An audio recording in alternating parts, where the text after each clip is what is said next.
No Jumper, coolest podcast in the world. And today we have the lovely Miss Banks in the building. Hey. How you doing? I'm fine. How are you? Amazing. I've interviewed, I think, 11 dudes so far while out here in the UK. And you're the rare female presence on camera that we've had so far. Yay! So it's very exciting. That's good. I'm happy. Yeah. When you were coming up, when you were first like getting into the idea of even being a rapper, did you have any sort of women that were prevalent or doing anything really in hip hop that you were really able to like look at and say like I want to do my version of that, or were you kind of forced to sort of come up with it from scratch? I feel like there's always been women that I've looked up to that's inspired me, like the Lauryn Hills, Little Kim, Foxy Brown, and in the UK we had women like Miss Dynamite, Estelle, Lisa Mafia. She was in a group called Solo Crew. Like, these are women that I watched coming up as a younger and thought, yeah, they're doing this, I could do this in my own way. So I feel like I had women to aspire to. Yeah. Okay, but you had to go a lot across the pond for a lot of that inspiration. Like, it feels like being a UK rapper in the first place is kind of like, you know, it's still already scarce. Huh? It's already scarce because like we're smaller. You're still trying to like, yeah, there's like the scene has still been like developing like steadily, but maybe on a smaller scale. Yeah, 100%. I feel like there was more women I could look at in the US, but I definitely like held a lot of the women in the UK dearly because they were like, they're from my home. Do you know what I mean? So yeah, it was nice to have like still some like Miss Dynamite and Estelle and Lisa Matthew. I had like amazing careers. Okay, I gotta get educated. Yeah, 100%. So somebody was just telling me though that you've been at it for like a long ass time, and that they remember you when you were still kind of on more of like a hardcore grime drill. You told me what your early days were like. I feel like I've been very versatile. The message has always been the same. I think like it was very raw. It was very real. Like, I come up in South London. I grew up in South London. It's very like hood, so I definitely like had those elements in my music. But like I was doing grime, I was doing trap, I was doing hip hop, I was doing drill, like all those rap genres. But yeah, it was very much more raw. I'm trying to bring that back with the freestyles and stuff this year. But yeah, I've been doing music for a long time, about 6 years now. Right, and so you grew up in like a really musical household? Yeah, very. My family's very music orientated. Yeah. All my mum's sisters could sing. Her brother could rap, and my dad's brother was a rapper as well. He was in a grime group called Essentials. They were from South London, but back in the day, they held a lot of weight. Definitely, yeah. And I was actually thinking that's interesting because I was interviewing AJ Tracy, and his dad was a rapper as well. So I'm realizing that we're kind of dealing with like the second generation of like, you know, UK rap children, like the sons and daughters of people that were actually in the scene. So it's like a little bit more established at this point. Yeah, 100%. Definitely. So how much music were you around, or like what kind of stuff do you remember listening to when you were a young kid that might have influenced you to want to make music? Well, in my mum's house, there was always a lot of like R&B and African music. Like I remember like Monica, Usher, and then she would listen to like Two-Face, and my grandma used to listen to this artist called Kofi Olamide. He's like, I don't know if he's Congolese or Ivorian, around them sides, isn't it? He's like, but he was like, had crazy swag. Okay. Crazy swag, mad dance moves. Like I grew up on that music, and then my dad was like a mad hip hop fan. He had thousands of albums. Like he used to listen to Biggie and KRS-One, and he just loved music. I actually heard the story. I don't know how true it is, but apparently my dad had a really like African name, and apparently he changed his name to Quincy because of Quincy Jones. Wow. So who knows? That's great. I know a kid who came over from China and he tried to name himself Magic because his favorite basketball player was Magic Johnson. Oh my gosh, did it work? No, they told him at the border. They were like, you know, or when they were doing his paperwork, they're like, no, that's not like a normal American name. So he changed his name to Johnson, which is also a strange American name. Doesn't really work from our perspective. Okay, that's crazy. But so how did you actually get started, or like when do you remember the first time you went in the studio and actually recorded something? Because didn't you write your first lyrics at like 11? Yeah. I wrote my first lyric at 11. My mum's brother really prompted me to write. He was into like drum and bass and stuff, so I'd done something on that. And then when I was 16, I went to the studio my first time with my dad's brother, Remedy. He was the one in a grime group, and I was working on a few things with an artist called Don Strapsy. He's been doing it for a while, but we worked together. And then at 18, my friend booked me a session, and that was my first time kind of doing something for myself. And yeah, that's where it kind of kicked off. You just gravitated towards it right away. Did you feel like you were home once you got in there? I've always knew that music was like what I wanted to do. From young, I was always performing. Like when the family, like visitors would come around, my family would get me to dance and like sing for everyone. Right. And yeah, I just gravitated to it. Yeah, just naturally because it was always in me. And at 18, I tried to work and I lost my job. And I think that's what kind of pushed me. What job was that? It was like some dead shoe shop. Call it Spring. It's the offspring of Aldo. Okay. They don't have any more in the UK because it didn't work. But yeah, it was just basic. But I was just trying to find my feet again and really find my purpose. And my friend gave me that push. Did you feel like you were, like as you got going, were you accepted, or did you feel like your back was kind of against the wall in terms of people taking you seriously as a woman? I feel like I was mad cocky before I started music. That helps, I thought it was going to be, it helps, but I thought it was going to be a breeze. I thought I was going to come in the game and just take over like that. Like, there wasn't really much girls doing their thing. I think I used to see like Lady Leisha and Paige. I didn't really know anyone, so I was just thinking, I'm going to come in and just wrap this thing up. Like, I'm levels with them. Right. And it just didn't go like that. And then I started realizing maybe I got to work on this a bit more to get it really cleaned up. But I did get a lot of support, I feel like, you know, from the industry and artists, but I guess I didn't do the numbers I wanted to do from the jump. Right. I think that cockiness is good, though. I think that when you have that sort of like self-belief, that's almost necessary. Like the weirdest thing is when you see a rapper get on stage or on a track and it feels like they aren't confident or they don't really believe in themselves. Cringy. You can tell immediately. It just shines through immediately. Yeah. Yeah. It's awkward. Yeah, definitely. But nah, I've always had that self-confidence. Right, yeah, definitely. You getting paid for having that pretty little thing sticker on the phone? Yeah, for sure. Really? That's good. I see that that everywhere out they here. can see it, but yeah. I was looking at your Instagram and I see a few mentions as well, I believe. Yeah, we just done an edit with them. Me, Lioness, and Lady Leisha. So it's like a collection. What I done is just made some clothes a bit longer and had a little input and some designs for like my taller girls. So it's still out there. You can still cop it. How tall are you? I'm just under 6 foot. Okay, I'm 6'3", so I'm a little intimidated. I gotta be honest. Yeah. But you a good height. That's a good height. Yeah, it's getting there. But okay, so a lot of the stuff that I was watching your videos on YouTube and shit, it seems like you've gone in a little bit more of like a pop or like, you know, trying to make songs that could have wider appeal. Was that like a steady transition from some of the sort of hardcore rapping that you were doing when you were younger, or like how did that process sort of take place? I don't think it was on purpose. Like, I never got in the booth and thought, I want to make something more like appealing, more pop, more commercial. I just got in the booth and said I want to make singles. Like, I feel like I know I can rap. No one could tell me different.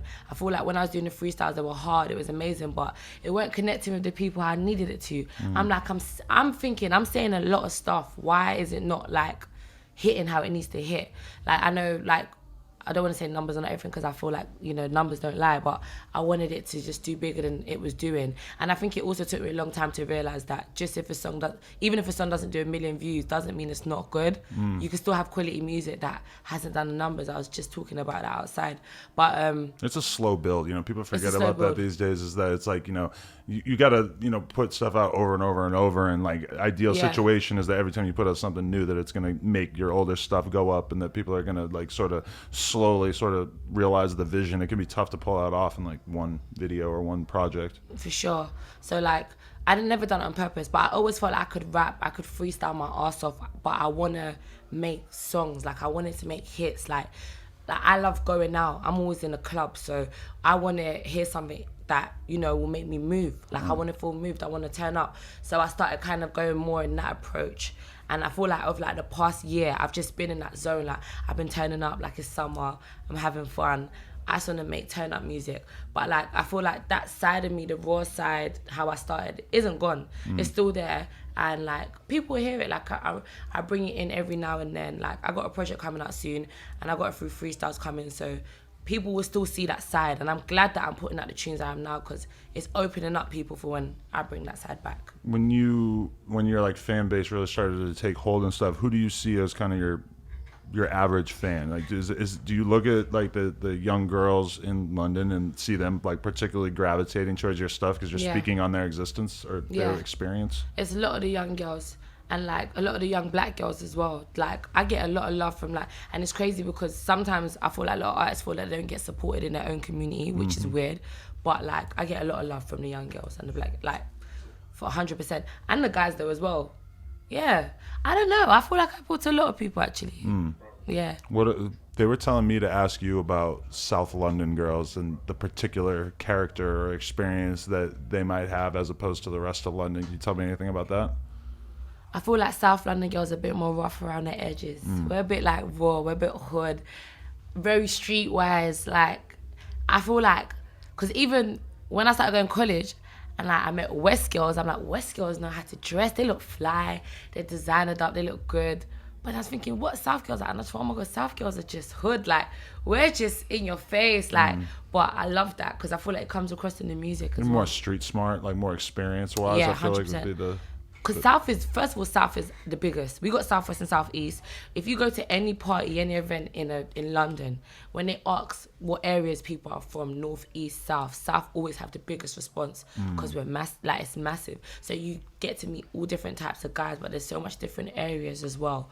So I guess that does make it a bit streetwise. A lot of the dudes that I talk to on here from England will just say, you know, they sort of emphasize how hard it can be growing up, that there's a lot of violence, that there's a lot of temptation to get into bad stuff, whatever. Like, tell me about being a young woman growing up in London, though. Do you feel like you're kind of exposed to a lot of the same sort of stuff? Is it rough growing up here as well, being in that position? I feel like especially growing up around a lot of man them, my situation was defo like harder than probably a lot of other girls. But I feel like as a girl you can get caught up in it because like you might have a boyfriend that's like on the roads and like he's involved in this crime and that crime, and you might have to end up holding something. Like, so much girls that I grew up with have gone jail for a guy, you know what I mean, because they've got something in their house for them. That's the kind of girl I need, just for the record. Yeah.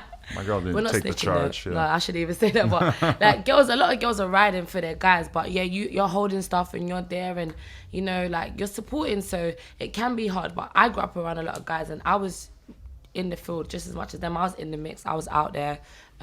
Yeah, I was making every move. So it's still hard for girls. It's just about who you're around and the area you grew up in. But so is that why you're dating this like professional boxer now as opposed to... I'm not dating him no more. No, that didn't work out? Oh, no. shit. Well, see, look at these notes they give me. Sorry, no. Well, it's very recent, so they probably didn't know. But one thing I like to say on that situation, people don't know, I was actually with him for a long time. Yeah. I was with him for 2 years and a bit. People think we met in 2017 and got... Because even I saw there's a magazine interview that got wrong. We actually met in 2015 and I started seeing him properly in 2017 and... Yeah, it's done now. Because Really? I hate when people are like, oh, they were only together 6 months. No, we wasn't. You only was aware of us for 6 months because we wasn't in the public. Was that a tough breakup? Yeah, it's still a tough breakup. I feel like I'm still kind of feeling it now. Really? Like, it's hard for me because I've never been in a public relationship and I didn't really want to make my relationship public, but we're both public figures and I'm never going to make my boyfriend at the time feel like he can't post me up or like show the world about us, because any girl would be grateful for that. Yeah. Do you know what I mean? But I feel like in society you can't win. Like, I remember like maybe not putting it out there and he probably was a bit more, and then people were like, why are you hiding your boyfriend? It's like, I'm not hiding my boyfriend. I'm trying to keep my peace. As soon as stuff is in the public eye, it gets so much more complicated. It did, and I feel like the outside world did affect our relationship. Yeah. So yeah, it's a lesson learned for the next time. Yeah, and I mean, when you look at people who get like really famous, it's like that's the one thing that they cling to is their privacy and their ability to sort of be able to live their life and not have to deal with the commentary or people writing about you, etc. For sure. It's a lot of pressure. It's like you gotta have levels. Like, you know, you might post someone in your story, but then you don't really want to post them on your main page because it's like then it's gonna have way too much ads. It's like you have to have a level because you don't want to hide them, but it's not people's business. Do you know what I mean? So yeah, it was a weird one. But I like, you know, any guy I'm with has got to be like a tough nut because I need to feel protected. I need to feel safe. So Right. yeah. Damn. Okay, that's interesting. So have you had issues sort of dealing with being a celebrity overall? Is that something that you've sort of found yourself a natural at? As you seem very like charismatic and personable, but in terms of just being in that limelight all the time, has that been sort of a weird growing pains for you, or is it just natural? It's been okay. I don't mind it. Obviously, I'm not gonna lie. If I didn't do music, I don't care about the fame or social media. From when I jumped on social media, I was promoting music. Do you know what I mean? Right. So like, it's not the easiest, but it is what it is. It comes with the job, but I ain't really complaining. Yeah, definitely. We had Kida Kudz on here the other day. Kida Kudz. Kida Kudz. Shit, I switched the fucking vowels. There you go. Cool. I do that a lot. I think I'll understand. And you guys have Get hot in here for real. I told you, yeah. It's just a little bit of lighting. It'll do it. Or like 6 people in a room. That's cool. Good. But how did you guys end up doing that song together? I'm gonna acknowledge that me and my friends have all kind of had that stuck in our heads ever since we heard it. Walked in looking like a snack. Yeah, like I think like Kida put some like juju in it. Now God forbid he wouldn't be happy if I said that, but he put some little juice. No, but in he there. was talking about magic and voodoo and shit. Oh, so was he? That's something that hits close to home. He I was? think. Yeah. All right, so Kida's got the juice. Kida's got the juice. Kida's got the juice. So basically, what happened was I posted him on my story. He has a song called Again with Gecko that is a banger. So I posted it. I'm always posting like artists in my story, like who I like, you know. So I was like, this is fire. He reached out to me straight away and he was like, look, we got to work. And it's funny because I don't really meet much artists that are that on it, like straight away. He wasn't wasting any time. And I thought that's a lesson learned because I should be like that as well. But I was like, okay, cool. I got a session this weekend, come through. I'm in with Guilty Beats. Like, and Guilty Beats is, he's done a lot of stuff with Mr. Easy. So he's like very Afro beats. Like that's his field. He's very versatile, but he does Afro beats. And like, I was trying to get into that a bit more, but I didn't really know how I was gonna go about it because I done like Day Ones, which is kind of Afro swingy. It's got more of a commercial feel, but like it's in that, like, it's that tempo. It's around the same type of vibe. So I was like, cool, this makes sense. Kida comes down, he's got that vibe, we'll make something pop in. So the first day, I was late. Nothing new, sorry. I was late and he started a song, he done the hook and a verse and I was like, you know what, this should be yours because you've already done most of the work. So I just gave it a verse and then he took that and then the next day, he laid the hook for Snack and I was like, no, I gotta have this, like this is fire. So you knew that was it? Straight away, like, and the vibe was so good because Kid is so cool and Guilty is so like, they're both just like lovely warm auras and we just bounced off each other. It was so nice and natural. So like, you know, when the vibe's good in the studio, you always make a sick song. It's good to like, you know, vibes with the producer and whoever you're working with or it's just gonna sound dead. So he done the hook and then I freestyled the first verse and then the rest is history. Yeah, that song, it hits. It's a good one. Thank you. Yeah, definitely. So when you, the other thing I wanted to ask you was I seen on your Instagram you with will.i.am. Yeah. What's that?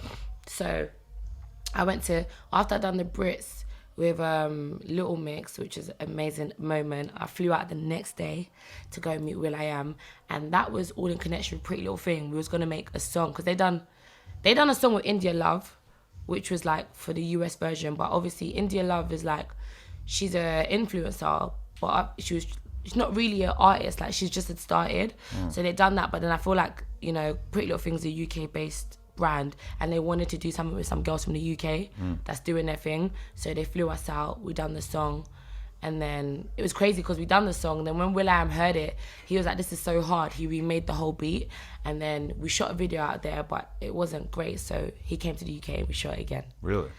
Yeah, so that was for the campaign. That kind of says a lot. Yeah, will.i.am is very passionate. He's a genius, like, and he's just so ahead. He's so ahead. You got to see his workflow and what that was all about? Yeah, and his studio's crazy. Wow. Yeah, in LA. Mad. That's crazy. Yeah. So did you have any particular things that you noticed about like his creative process or anything that stood out? Very sporadic, like he's just on it, like unpredictable, very impulsive. Like he just decided there and then he's gonna make this beat and he done it. Right. Like, and there was no question about it, and he won't stop at anything to make sure it's great. He could have just settled and said, "Oh, you lot flew to LA, let's keep this video." He said, "Nah, I'm gonna come to the UK and we'll go again." Right. Damn, that's amazing. Yeah. So your name is Tyra? Yes. And then so people started jokingly calling you Tyra Banks? Yes. And then you decided, fuck it, I'm just gonna roll with the Banks. But basically get rid of the first name, you still have the first name. Miss Banks. Yeah. That's what happened. Like people always was like it was a way to remember my name, I think. If I say to people, "Oh, my name's Tyra," they'd be like, "Oh, like Tyra Banks," and I'd be like, "Yeah." So people used to call me Banks, and then I just made it Miss Banks because I was trying to make it a character. I feel like Banks was too plain. There's so many Bankses, like Azealia Banks, Lloyd Banks, Benny Banks. There's even a singer called Banks, just Banks, but I think she spells it different. And then there's Banks and Ranks, but that's with an X. So Banks is a very common name. So I was like, maybe if I make it Ms. Banks, like, you know, kind of like a divorce in the old character. It's like Ms. Banks. This is a new, you know, Banks. Do you know what I mean? But I love Tyra Banks. It could get kind of awkward if you got married, right? I know, right? That's a miss. No, I'm going to change it. But no, Banks isn't my surname. Okay, yeah. But still, just being a miss once you're married could be a little... I know. Confusing. Or especially if the guy was a hothead and he was offended. He's like, I don't want you being a miss anymore. Oh my God. I couldn't see you with a guy who would be that controlling. Yeah, right. Because I've been with controlling guys and it ain't going to happen again. I feel like you would be pretty fucking controlling in the relationship. Yeah. You know what's funny? Someone, God forbid, someone said, nah, I'm not controlling. But you know what, yeah? I'm very fiery. And yes, I know how to lay out what I want. I don't let people just treat me anyhow. I'm always gonna lay out my boundaries and what I don't like and what I do like. And it's up to you to kind of fall in line. But I never restrict a guy. Just treat me good. Do you know what I mean? But no guy's not gonna be able to ever like control me. He might try. I feel like as a woman, to make it in the music industry, you have to have a pretty fucking strong personality to just survive the first 6 months of the bullshit that you're gonna have to deal with. Like I would like to think that I'm a nice person, and I feel like I'm very empathetic. Like I consider people. Like even when I was growing up, even when I was a bit mad, like I always actually cared about how people feel. I just always had a fight. Like if people done me wrong, I'll just like go off. But in general, I care about how people feel. Like I empathize with people. So it's been hard being in a business where a lot of people don't give a shit and they're willing to step on your toes. Am I allowed to swear? Yeah. People like step on your toes and like they don't care. A lot of people are out for themselves. It's like I'm trying to find a balance. Like even with my team, like I want to be assertive with what I want, but I'm not trying to like make people feel like shit or hurt people's feelings. Do you know what I mean? But I'm very like, as a woman, you got to be very bossy. Like, you got to be on point. And it's crazy because men could just be straight, you know, on it, says what he wants, doesn't give a fuck. But as a woman, so much is expected of you. You got to be, like, sweet but assertive and kind but sexy but classy. I can't do all of that. Do you know what I mean? Yeah. Well, I can, but I don't want to. It's a balancing act. Yeah. Yeah, definitely. I find it really interesting. So you went on tour with Cardi B super early on. So you've kind of got to see that whole trajectory of how crazy her shit went from like when you were on tour with her, nobody knew at all. Anyone who says that they knew was pretty much lying, but nobody could have really guessed exactly how massive that would have got in such a short period of time. Yeah. I think them times her hit record was... looking like I caught a lick. Yeah, lick. And the other one, with Offset, me, I forever. If a bitch be for me, we gonna be forever. Right. But in my eyes, she was still big because it was like, I was watching Cardi from before she done her teeth, like when she was just making jokes and she was still stripping and smoking cigarettes. Like I just think this girl's crazy. Then I see her like cleaning up, she done her teeth. I was thinking, oh my God, she's looking good. Like I always felt like she had a star quality, but it was even showing even more. And then the music was just sounding fire. But yeah, like it was, I got to tour with her quite early on. And even when I heard Bro That Yellow though, I knew it was a hit straight away because she dropped it just after the tour. So yeah, it's nice to actually see that come up. And for how big she is now, it's epic. Definitely. How do you feel about the UK scene as a whole, or the London scene, like the health of the hip-hop world right now? It feels like it's like a pretty strong time like, in comparison to the past in terms of just there being more people coming out, more opportunities, more people supporting it. I feel like we're in the best place we've ever been in. And like the artists before us, unfortunately, had to like change their sound to fit in, to have commercial success in a sense, still trying to be true to themselves, whereas now we don't have to. Like Stormzy will say shut up and gets the top 10. Like Dave and Fredo are talking about Funky Friday, making a man skate out a motive when they come in, and it's number one. Like people weren't saying this stuff before and getting like commercial success. People are just being true to themselves and being honest, and they're popping. They're shutting down big festivals. Stormzy, the first black rapper to headline Glastonbury. It's crazy. Like it's such a good time for us, and I thank God that I've come up in this time. And yeah, what a time to be alive. Yeah, definitely. Does it ever occur to you, would it ever go through your head when you're in the studio and you're about to, use some slang term that that like the rest of the world's gonna have a hard time comprehending? Would it ever occur to you to rewrite that lyric to be a little bit more commercial, or is that the kind of thing? Like, do you think that people are just gonna love you for your local dialect, your slang, shit like that? Because I feel like a lot of people in America are actually kind of drawn to that stuff because it's harder to understand for them. No, I've never rethought it. You want to do it? I don't need to. I'm in my, like, when I'm in my moment, I'm in my moment. If I'm feeling hood, it's hood. If it's sexy, it's sexy. Like, I don't give a shit. Like, that's why I done hood, bitch. Just say what you want. No one can tell me nothing. Right. You ain't got to rethink it. If people like it, they like it. Definitely. That's it. Yeah. Do you have a song about Syria? Who? Syria? Do I have a song with? Do you have a song? No, this might be... A song mentioning Syria? Yeah. Yeah, I had a song last year. The song, like, No You Know, is so funny because I was talking about so much things. It was like a thought process, but basically I was saying, like, in the hook I'm saying to a guy, like, I know, you know, that I know that what you're up to. It's confusing.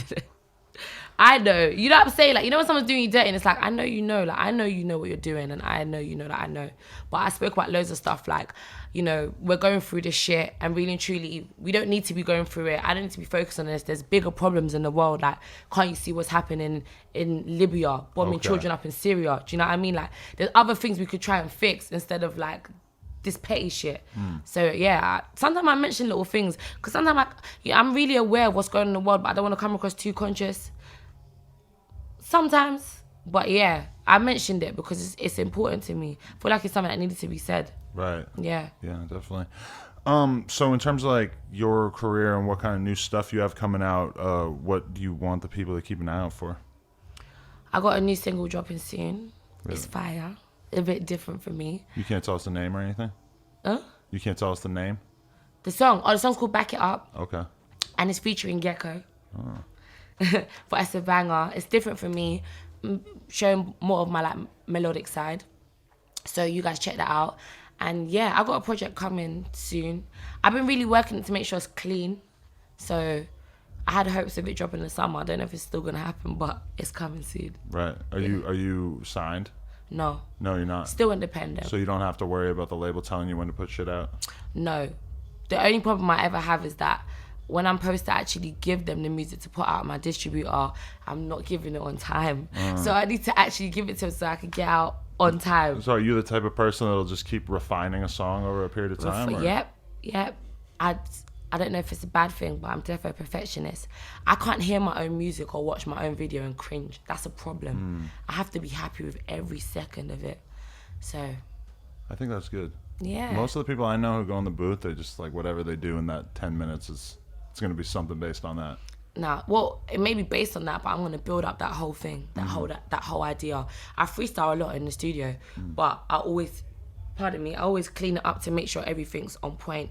Make sure like my delivery's sick, my diction, what I'm saying, the bars, like I focus on everything. And I don't put out music that doesn't move me. It has to move me and make me feel some type of way. Quality control, that'll take you far. Thank you. Yeah.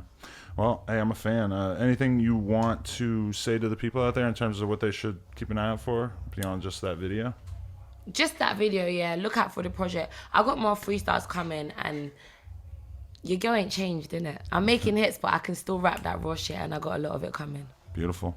Well, thank you so much for coming in. I appreciate it. Thank you for having me. Yeah. Miss Banks, No Jumper, coolest podcast in the world. Check us out on YouTube, SoundCloud, iTunes. Appreciate y'all.